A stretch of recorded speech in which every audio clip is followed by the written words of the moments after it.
ভোজনালয়ে সকল বন্ধুদের স্বাগত জানিয়ে শুরু করছি আজকের রান্না। আজকের রেসিপি দই পটল। প্রথমে আমি পটলগুলোকে এরকম লম্বা লম্বা করে কেটে নিয়ে দুদিক চিড়ে নিয়েছি। এবারে একটি পাত্রের মধ্যে কাজু আর পোস্ত ভিজিয়ে রাখলাম। আরেকটি পাত্রের মধ্যে জিরে, আদা আর কাঁচা লঙ্কা ভিজিয়ে আলাদা আলাদা করে বেটে নেব। এবারে কড়াইতে তেল গরম করে পটলগুলোকে নুন আর হলুদ দিয়ে ভালো করে ভেজে নেব। এই গরমে মাছ মাংস ডিম ভালো লাগছে না, তাই এই দই পটলটা বানিয়ে খান, খুব ভালো লাগবে।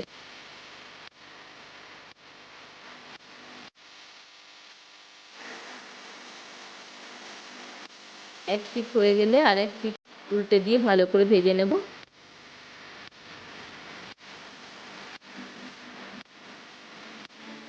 এবারে ভাজা হয়ে গেছে, এবারে আমি তুলে নেব।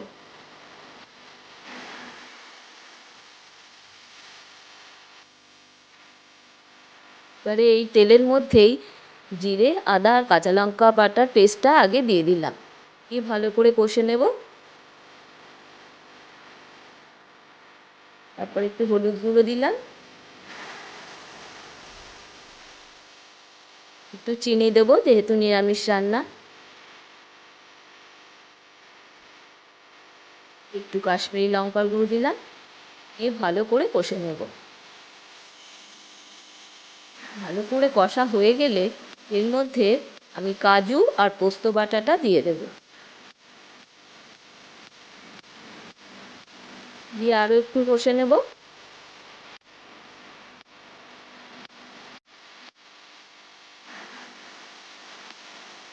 এরপর ভেজে রাখা পটলগুলো এর মধ্যে দিয়ে দিলাম।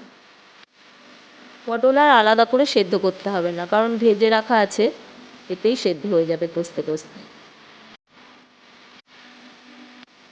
এরপর আমি আঁচটা সিম করে এক বাটি টক দই এর মধ্যে দিয়ে দিলাম, তারপর ভালো করে মিশিয়ে নেব। এবারে স্বাদ মতো নুন দিলেই তৈরি হয়ে যাবে দই পটল। ভিডিওটা ভালো লাগলে চ্যানেলটি সাবস্ক্রাইব করে নেবেন।